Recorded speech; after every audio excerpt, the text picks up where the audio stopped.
My early experience with depression could best be described by saying, the world lost its color. Depression does that. I was 14 years old when it started. I didn't understand what was happening to me, and that made it really hard. I began to self-harm, and then I struggled with anorexia, then bulimia. I was 15 when I first tried to kill myself, and I attempted suicide 7 times in the years that followed. It was on the 7th attempt that I got the closest, and it was then that I realized that in wanting to end my suffering, I might actually do something final.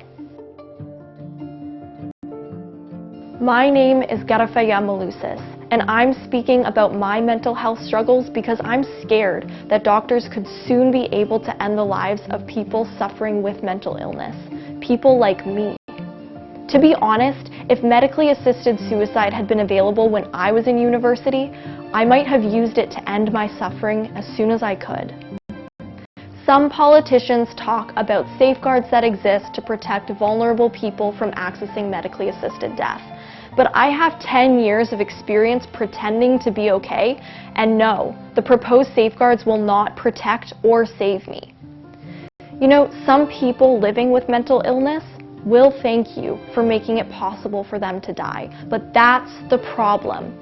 Because in 2 years, in 4 years, that same person will not thank you, and that's why I'm here.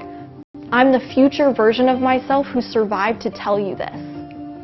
In moments of crisis, you're not planning for the future. And so when I self-harmed and when I attempted suicide, I wasn't thinking about what it would mean for me to have scars everywhere, right? I wasn't planning on living that long.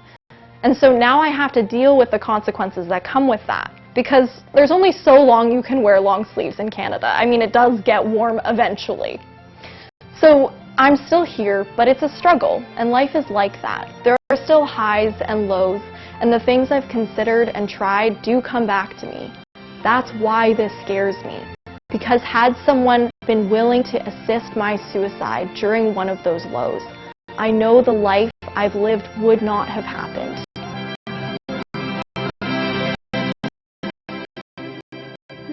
I didn't try to kill myself because I wanted to die. I tried to kill myself as a last-ditch effort to end my suffering.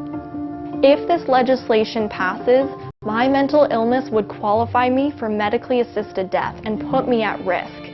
And when I'm in a headspace like that, I'm already fighting internally. I can't be fighting to keep myself safe on all fronts. I need someone to be my advocate in those times. That's what suicide prevention is for. Death would have been a way out, but with the right interventions and relationships, I was able to find a way forward. So I want to say right now to whoever needs to hear this, death doesn't have to be the answer. It takes work, it takes time, it takes others, and it's complicated, but there is hope. Now I'm excited about my future. I'm preparing to marry my best friend, and I can't wait for us to start our lives together. Still, the struggles with mental health remain.